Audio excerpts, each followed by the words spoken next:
Half-a-day students, I am Governor Lou Leon Guerrero. You all have been through a year of big changes. We've had to adapt and make big changes to keep our families and our island safe. But with change comes opportunity and a chance to try new things like PBS University. While Lieutenant Governor Josh Tenorio and I will continue to do our part to keep our island safe, you students have a part to play as well. Your part is to keep learning and to keep up with your lessons. That's why I am happy to see you here ready to learn with PBS University. PBS University is a way to bring a continuous educational curriculum to you while you stay safe at home during this time. To help you keep up with your studies, we asked our friends at PBS Guam and the Guam Department of Education to put together this episode. Thank you for doing your part and have a great lesson. PBS University is a program by PBS Guam and the Guam Department of Education in conjunction with public school teachers.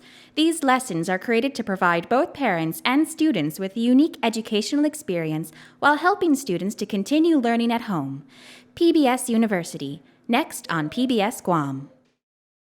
1, 2, 3, 4. Come along, let's sing a song. We'll have a great adventure.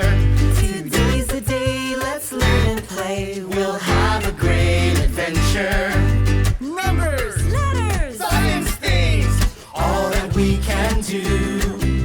Help you deal with how you feel. Share with us too.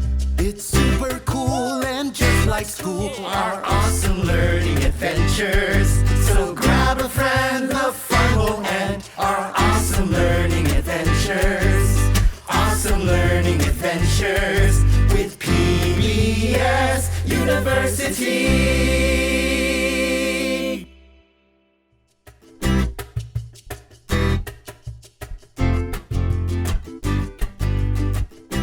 Buenas and half-a-day boys and girls. Guahu C, Edna Lina Martin, and I will be your first and second grade teacher for literacy.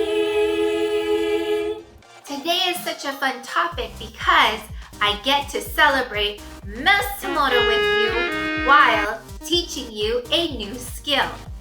We will be learning all about nouns. Do you know or remember what a noun is? A person, place, or thing. That's right. A noun is a person, a place, or a thing. If you've learned with me already in the past, then I think you know that I love to sing songs to help me remember things better. So I will put nouns in a song. Can you sing it with me? Sure thing. That's great! I'm so excited. Are you ready? Okay. A noun is a person, place, or thing. A noun is a person, place, or thing. Like a person could be mom or sister or you, and a place could be home, school, or zoo. A thing could be something you can see, touch, and feel, like a toothbrush or a sock or a steering wheel. Nouns are used all the time when you speak, sing, write, or rhyme. A noun is a person, place, or thing. That was fun, wasn't it? So whenever you feel the need to remember what nouns might be, I think it's a good idea to sing that song. Let's practice nouns a little more. Can you help me put the correct words where they belong? So I have 3 columns here. 1 column for person, 1 column for place, and 1 column for thing. And the most exciting part is that we're also going to learn these nouns in CHamoru. That's right. So each time that a noun pops up, could you help me put them in the right place? Yes. Thank you so much. Sedulous Maasi. I'm excited. All right. Here's your first word, school or escuela. Where does the word escuela belong? Place. You're right.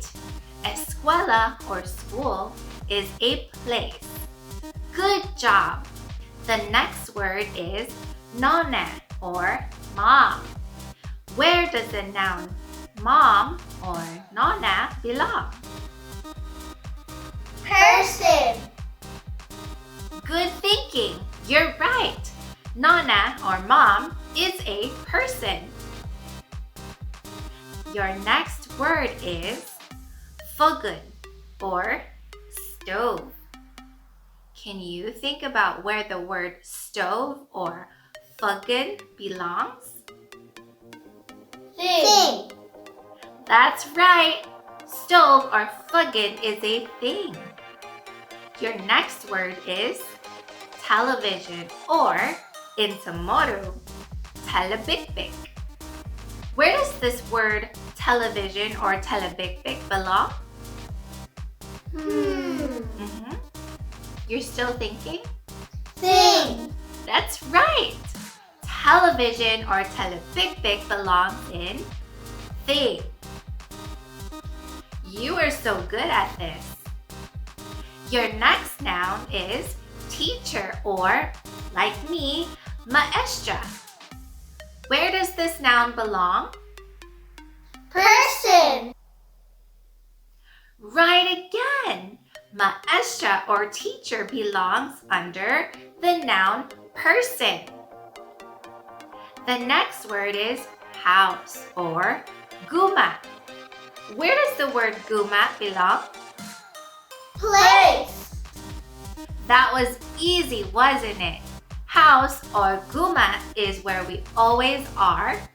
Well, most of the time. And so this is definitely a place. Good thinking. Your next word is books or leplu. Where does the noun books or leplu belong? Thing. Nice work! Books or leplu belongs under thing. Your next word is siruana. Siruana means doctor in CHamoru. Where do you think this noun belongs? Person. That's correct. Doctor or siruana belongs under people or person. Are you ready for your next word? Yes. Yeah. Your next word is clothes or megaku. Where does this noun belong? Clothes. Let me see if I can help and break it down. Is clothing a person? No. Is clothing a place? I can't go to clothes, so it must be a thing. Do you think I'm correct? Is the noun clothing, clothes or megaku a thing? You're right. Yes, that's correct. You're so smart. Are you ready for your last noun? You've been doing so well so far. Kusina or kitchen. Where does this noun belong? Place. That's right. I love going to the kusina in my house because my mom is always cooking something. Kitchen or kusina is a place. Good job, boys and girls. I am giving you a round of applause for being able to help me with that activity. Well, I hope you enjoyed learning with me today. I hope to see you next time for more Literacy. Thank you, Maasi, for helping me out today. Take care, and I'll see you next time.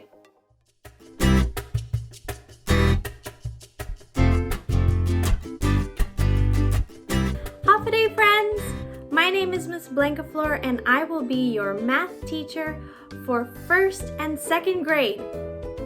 Today, we are going to learn about counting by twos. But before we count by twos, let's practice counting from 1 to 20. Are you ready? Great! Let's go. Count with me, okay?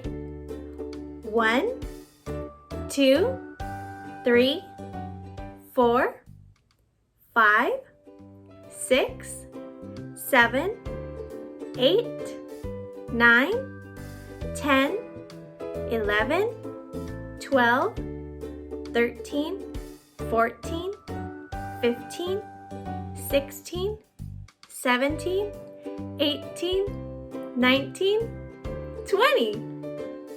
Great! Now that we've done our refresher on how to count from 1 to 20, we are going to learn how to count by twos. When we count by twos, first we need to start with the number 2. You guessed it, okay? So when we start with the number 2, all we do is add 2 to that number. Let's try. 2 plus 2. What's the answer? 4. Right. So when we count by twos, we will go 2, 4. Great job! Now what is 4 plus 2? 6. Great job! Yes. So when we count by twos, we will go 2, 4, 6. Can you guess what's after 6? 8. That's right. Okay, what's 8 plus 2? 10. Great job. Okay, let's start from the beginning, from 2 to 10. Count with me by twos. Are you ready? Great, let's go.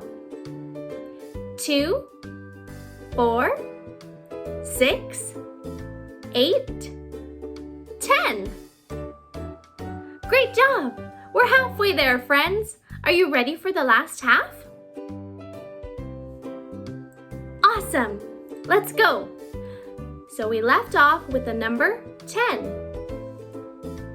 What is 10 plus 2?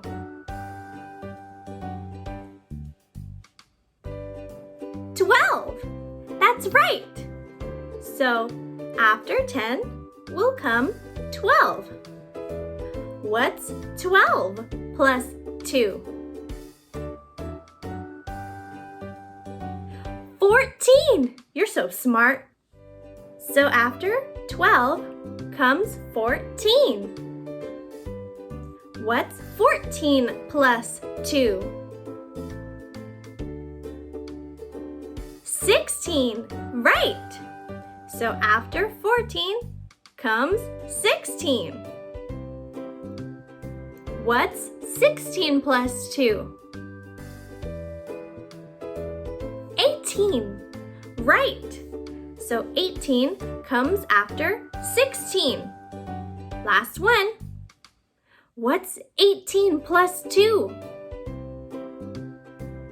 20. That's right. So now that we've figured out the numbers from 2 to 20, let's try counting all the way from the top. Are you ready? Let's go. 2, 4, 6, 8, 10, 12, 14, 16, 18, 20. Great job! One more time, a little bit faster. Are you ready? Let's go. 2, 4, 6, 8, 10, 12, 14, 16, 18, 20. Great job, friends! Thanks for counting with me.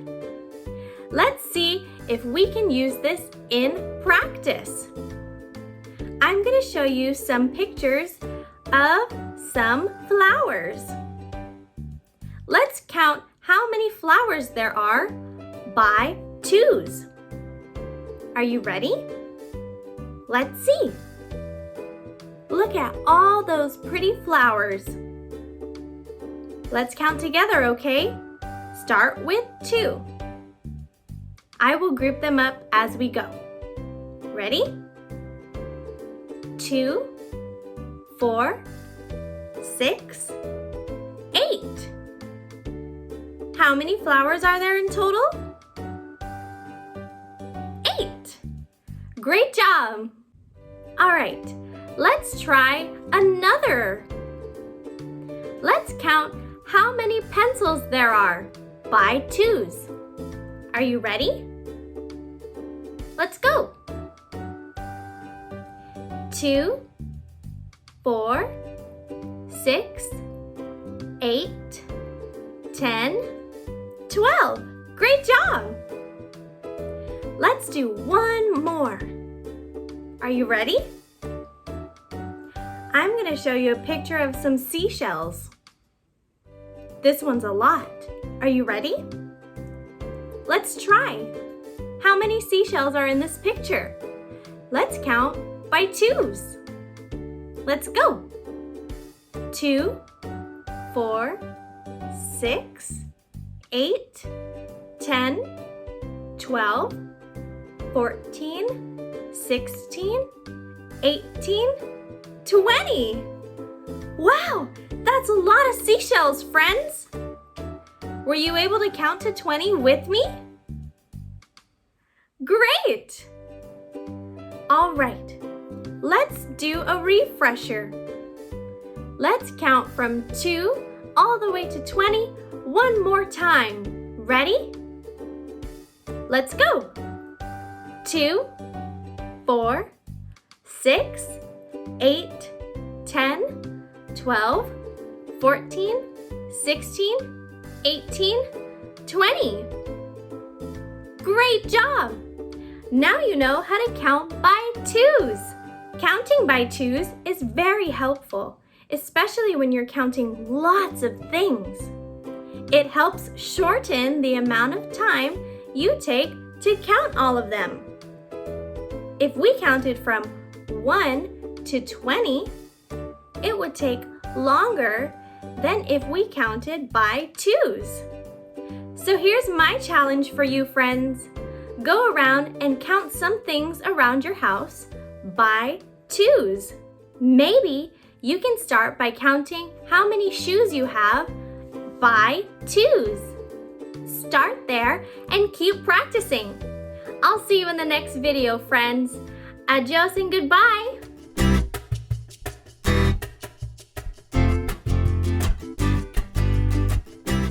Lenwo. Lenwo is how you say hello in Kosrae. Lenwo, boys and girls. I'm Mrs. Guerrero, and I'm here to teach science for 1st and 2nd grade. Today, we're going to learn all about the... What? Look over there! Oh my! Do you see it? By those rocks! It's a polar bear. What? That is so weird. A polar bear on Guam? You know, it's really hot here, and polar bears have very thick fur coats that they just can't take off. Do you think it'll be comfortable here on Guam? I don't think so either. I think it might be a little far away from home. I have an idea. I bet if we use our brains today, we can help that polar bear find his way home. Are you ready? Okay, let's flip on our brain switches and get ready to learn.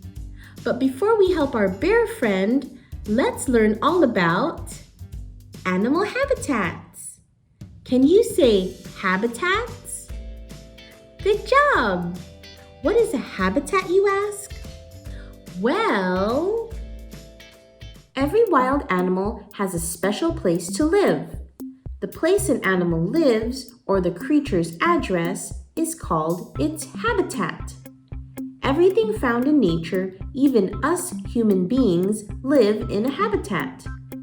Our habitat would be our house. Some habitats can be found in trees, on the ground, even underwater. Habitats are made up of 4 things that all animals need: food, water, shelter, and space. When an animal lives in a place that has the right amount of all of these things, then it is living in a healthy habitat. I bet you're wondering, why would an animal need space? All living things need space, even us. We all just require different amounts of space. A spider would only need a little bit of space to build its web. But a deer would need a lot of space to roam around and look for food. Too many animals in the same space isn't a good idea. They could eat all the food or make each other sick.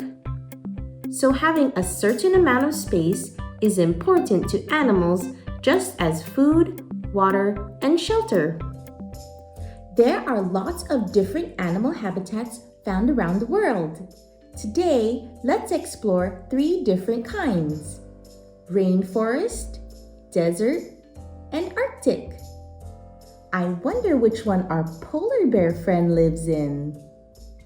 Rainforest habitats can be found near the equator in countries like Africa, Asia, Australia, and Central and South America. More than half of the world's animals live in the rainforests. The animals that live here love the warm, humid climate and love to live in the many trees and plants that are found there.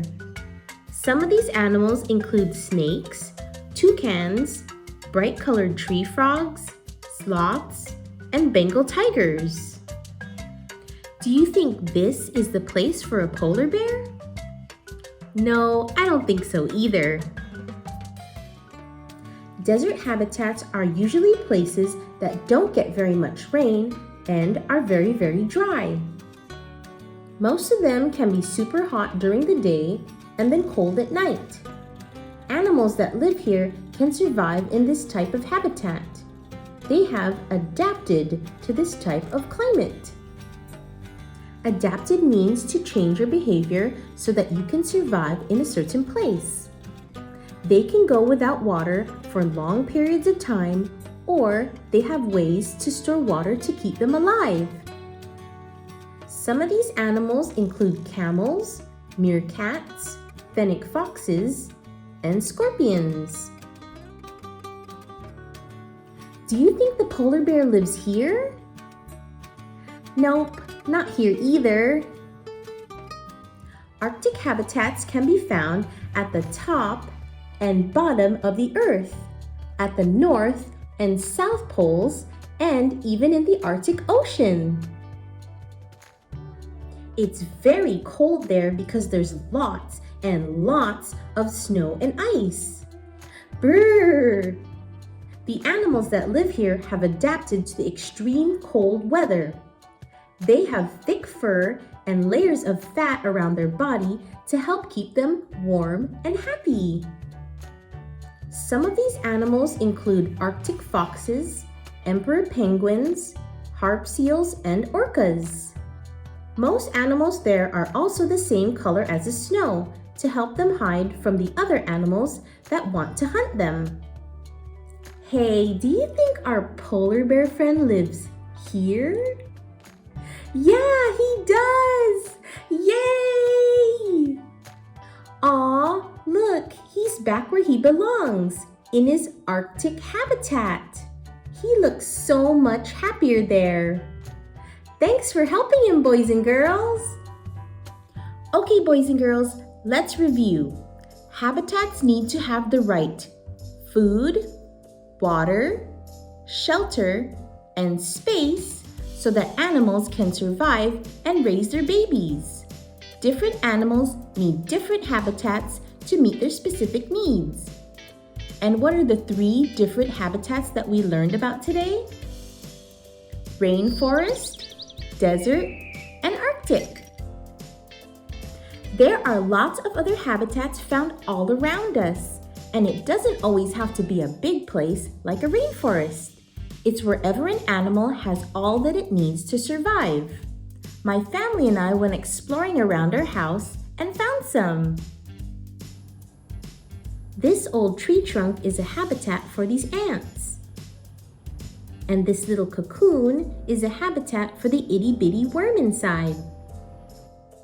And our house is a habitat for our cat. Try finding some habitats next time you go for a walk outside.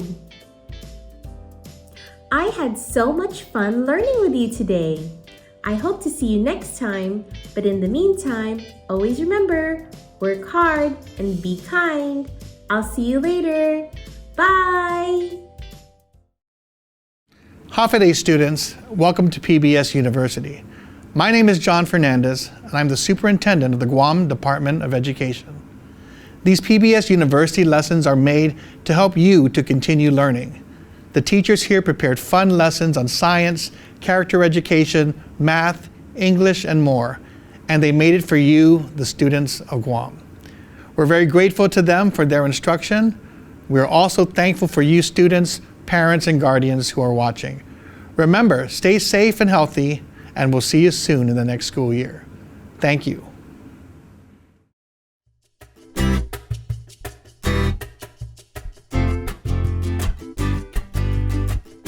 G'day, mate. That's how you'd greet someone in Australia. I'm Mrs. Pegarito, your first and second grade social studies teacher. Did you know Australia is the largest island in the world? It's also one of the 7 continents. They have such beautiful beaches in Australia. We have beautiful beaches in Guam too. You know, I was walking down the beach and I found something. Would you like to see it? Okay, here it is. Wow, take a look at this bottle. It has so many beautiful shells attached to it. So this bottle washed up on the shore when I was walking on the beach. And it has something inside. Let's take a look. Here we go. Wow! It's a treasure map! I'm going to need your help to find the treasure. Can you help me read this map? What is a map? Maps are models of a region or a part of a place that use shapes, colors, and symbols to tell us about the features of that region. What do maps show? Maps can show different types of information, such as landforms or borders of countries. Today, we're going to look at 2 types of maps, a physical map and a political map. A political map shows countries, states, cities, and other boundaries.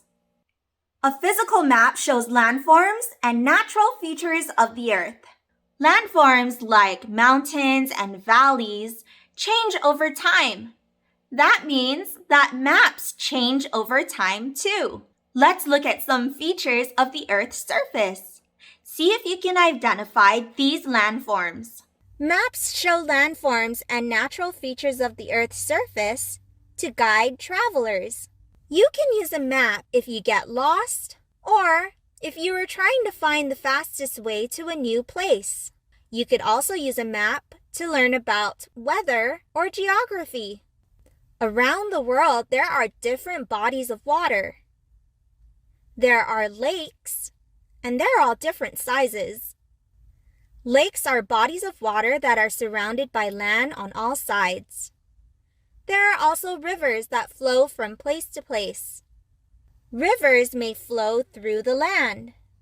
An ocean is a huge body of salt water. Mountains are tall and rocky. Some mountains are so tall, they have snow on top of them all year long. They are also steep and can be very hard to climb. Mountains and hills are tall and rise above the surrounding land. Coasts are where the land meets the ocean. An island is a body of land surrounded by water. Now let's read a story about maps. This story is called Me on the Map by Joan Sweeney, illustrated by Chin Lang. This is me. This is me in my room. This is a map of my room. This is me on the map of my room. This is my house. This is a map of my house. This is my room on the map of my house. This is my street. This is a map of my street. This is my house on the map of my street. This is my town. This is a map of my town. This is my street on the map of my town. This is my state. This is a map of my state. This is my town on the map of my state. This is my country, the United States of America. This is a map of my country. This is my state on the map of my country. This is my world. It's called Earth, and it looks like a giant ball. But if you could unroll the world and make it flat, it would look something like this map of the world. This is my country on the map of the world. So here's how I find my special place on the map. First, I look at the map of the world and find my country. Then I look at the map of my country and find my state. Then I look at the map of my state and find my town. Then I look at the map of my town and find my street. And on my street, I find my house. And in my house, I find my room. And in my room, I find me. Just think. In rooms, in houses, on streets, in towns, in countries all over the world, everybody has their own special place on the map. Just like me. Just like me on the map.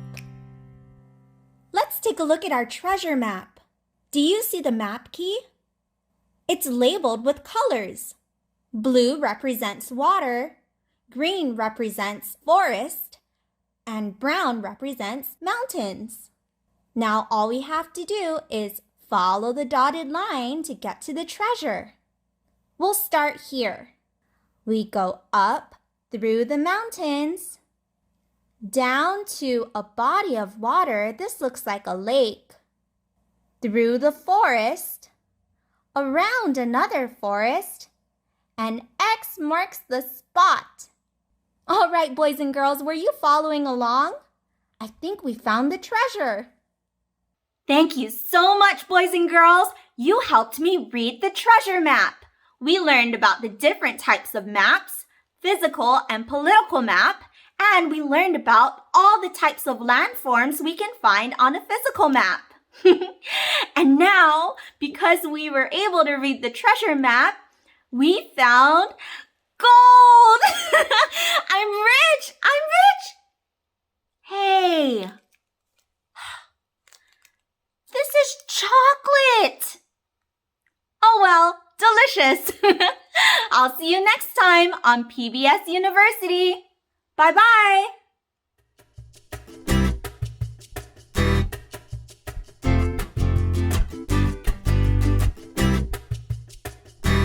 Buenas and half a day, my friends. My name is Miss Blancaflor, and I'll be your character education teacher for 1st and 2nd grade. I'm so excited that you're here with me today. Today, we'll be talking about a little something called gratitude. Say it with me. Gratitude. Great job. Do you know what gratitude is? That's right! Gratitude is another word for being thankful. And I'm thankful for you! Thank you for being my super awesome friend. Wow, that's such a great phrase! Gratitude. Say it with me now. Ready? Gratitude. Did you hear that, friends? That's a sign that thank you is a very important phrase. And what better way to remember an important phrase than by singing a song? So warm up your beautiful voices and come sing with me.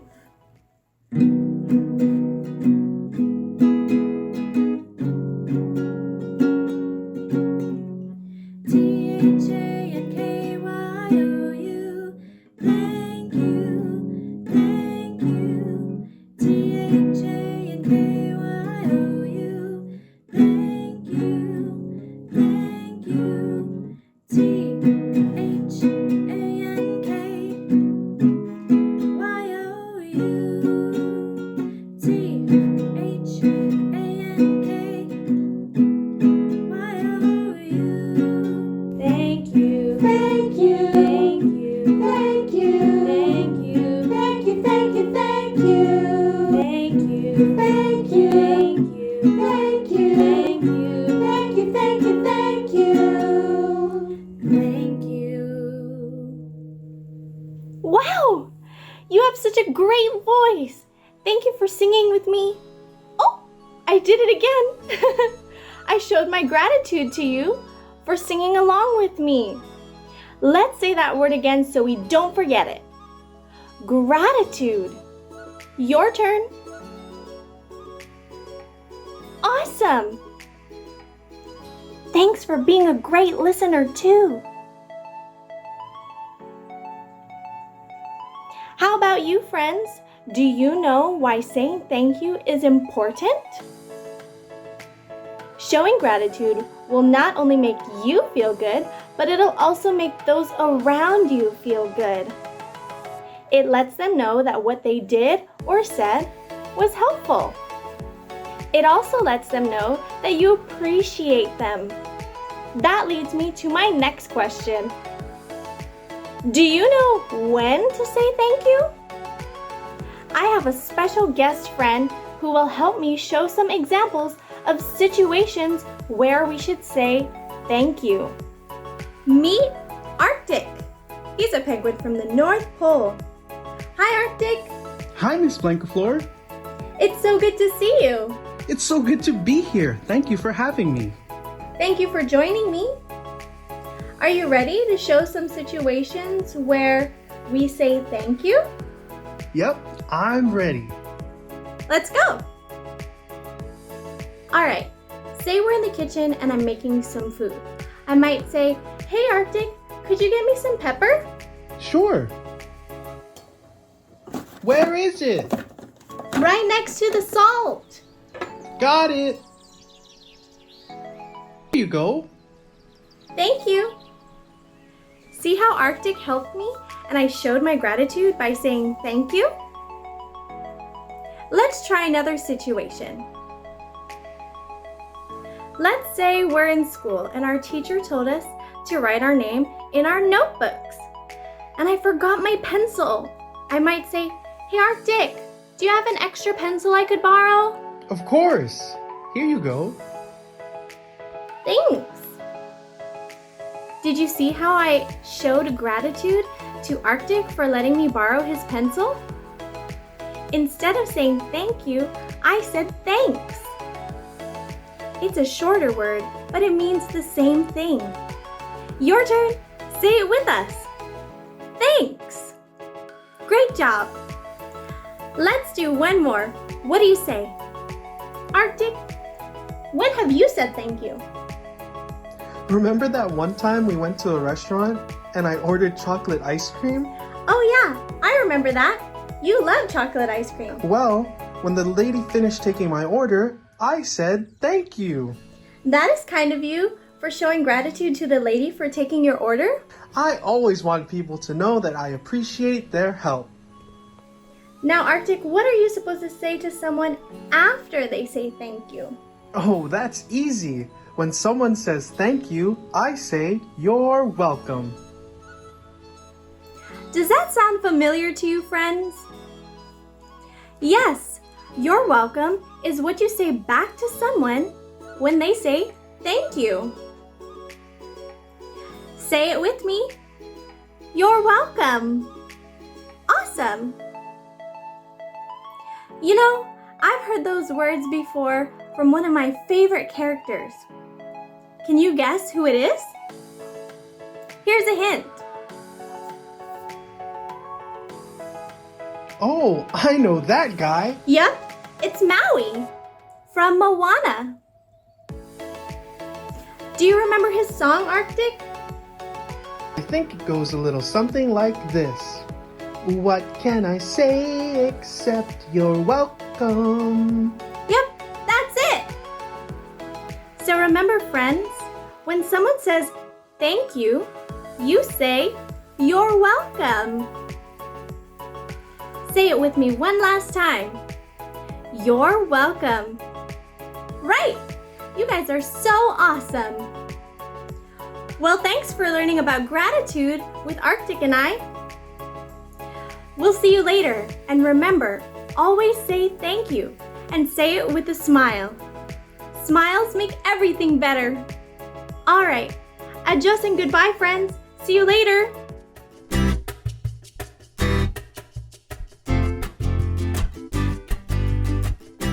Half a day, half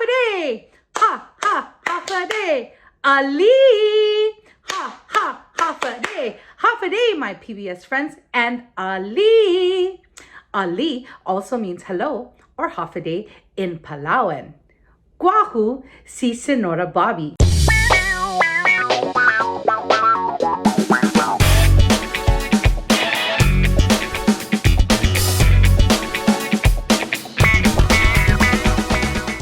And I have an awesome and amazing lesson for you, my friends, today. Yes, today. I'm going to celebrate CHamoru month with you. Are you ready to celebrate Mes CHamoru? Get ready. The Trunkan Nizuk. How many of you guys know the Trunkan Nizuk or the coconut tree as being a very, very important part of everything that we do pretty much on our island? That's right. We have a lot of Trunkan Nizuks at my home. I actually have 5 Trunkan Nizuks. Let's count up to 5 Trunkan Nizuks. Are we ready? 1, 2, 3, 4, 5. Now, can you say it in a sentence? 5 na Trunkan Nizuk. Malik. And with my 5 Trunkan Nizuks, I love to do a lot of things with it. I love to climb it, and I love to pick the fruits from it, and I love to eat the coconut and everything it has inside. Do you do it too, my friends? What? Did some of you say you weave the coconut nizuk? Wow! I think that is awesome. Weaving is a very important part too in our culture. And in celebration of Mes CHamoru, one of the things we do with our nizuk is we weave them too. Do you weave different things with your Trunkan nizuk? That's right. So here are some words that we're going to be learning today. But I want to make sure I start off with what Trunkan nizuk or coconut tree is. All right? Starting with the first word is trunku. Can you say trunku? That's for tree. That's right. Awesome. And don't forget, trunku also has a very, very, very big, thick middle of the tree. And that's what makes it very, very strong. Do you have strong arms like a trunku? That's right. That's the trunk of the tree. The next one is nizuk. Can you say nizuk? That's right. Nizuk is coconut. So when we take the 2 words and put it together, it means Trunkan nizuk. Can you say the 2 words together? Trunkan nizuk? Wow! What a long word, but you guys did a really great job. So another thing that we like to learn about the Chunkanizuk, aside from climbing them like I do, is we make a lot of other things with it. And one of the things that I like to use aside from the tree itself is what's inside the coconut. It's called haiguas. Can you say haiguas? Yeah, that's right, haiguas. There's a lot of things we can use with the haiguas or the coconut shell. Sometimes we use it to put things inside. Yeah, sometimes I put the coconut juice inside and I drink it, or use it for water, or I just put things inside as well. Sometimes I remember back when I was younger and the power is out, we used it to make candles. Do you guys use it to make candles too at home? Great job. All right, so those are the things that we know about our Chunkanizuk. And in celebration again of CHamoru month, we want to make sure that we save this very important tree, right? Do you think we should save this tree? Yes, we should. And one way to do that is if all my friends from PBS go out and plant at least one tree. If you can't plant it today, you can plant it tomorrow. Because I know for sure that every day that you plant a tree or every time you plant one, we would save our trees all together. Please continue to save our Chunkanizuk. Okay, let's review a little bit of the words that we just learned today. Starting with our first word, which was Chunkanizuk. We're going to break it up a little bit. Starting with the first word, which was trunku. Can you say trunku again? Maulik, maulik. The next one was nizuk. Can you say nizuk? Maulik, maulik, good job. And one of the last words we learned was haiguas. Haiguas. Can you say haiguas? Wow, great job, my friends. I think that's awesome. We put all of these words together because I don't know about you, but I love to climb my Chunkanizuk. Do you remember how many Chunkanizuks I have at home? That's right, cinco. Let's count it one more time. Uno, dos, tres, cuatro, cinco. Cinco na Chunkanizuk. Wow, that is awesome, awesome. What a long sentence, but you did it. Thank you for helping to say that sentence. Maulik, maulik, famagud. All right, that's all for our CHamoru time today. Don't forget, continue to celebrate your culture and heritage wherever you are. And Biba, Biba, Mes CHamoru. Can you say Biba, Mes CHamoru? Let's try it together. Biba, Mes CHamoru. Talu Mbiahi, one more time. Biba, Mes CHamoru. Adjust está aquí, adjust. Adjust my PBS, adjust my PBS friends, adjust my PBS friends, adjust my PBS friends, adjust. Fast, fun facts. Fast, fun facts. With Mr. Ernest Ochoco. Gratitude. Do you guys know what that means? You do?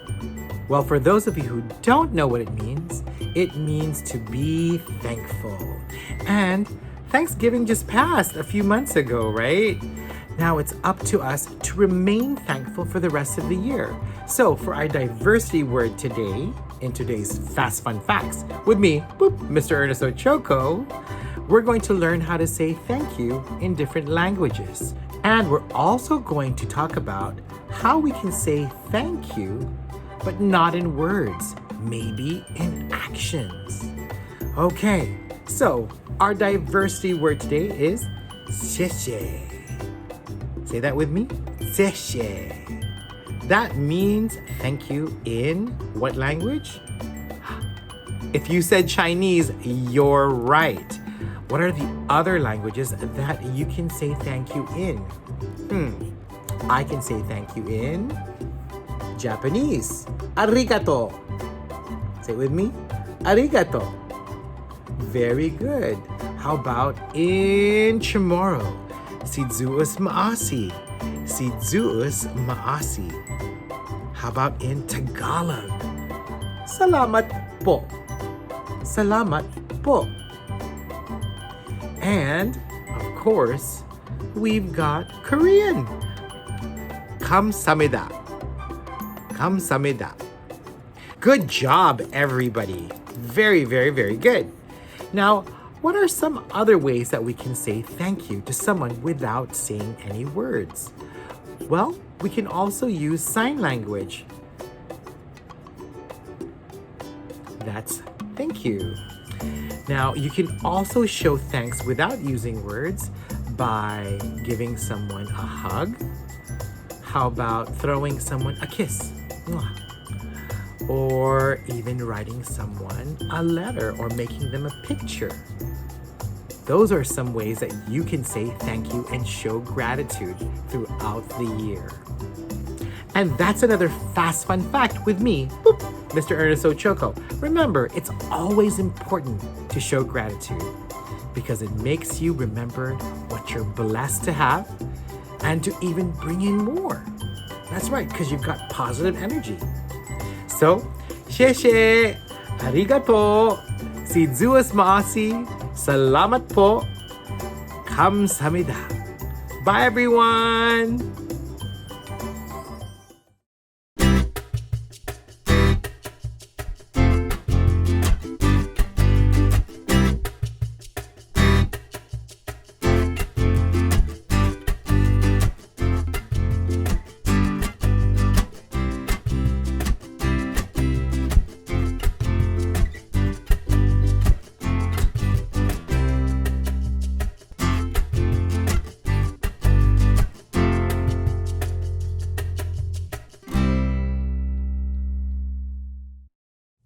Hafa students, I'm Lieutenant Governor Josh Tenorio.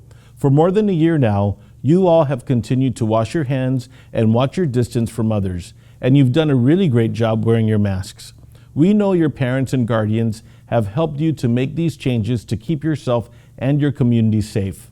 As Governor Leon Guerrero said, we are happy you are here. We want you to continue to learn and sharpen your skills with the help of PBS University. This program is the result of a collaborative effort. We couldn't do it alone. I'd like to thank the teachers and support staff of the Guam Department of Education and PBS Guam for their work and their commitment to our students. I'd also like to thank you students for participating at home. To your parents, I'd like to thank you for taking an active role in your child's education. We are all eager to return to a time when all of us can share and study together in person. Until then, we hope you learned something new from this PBS University instruction.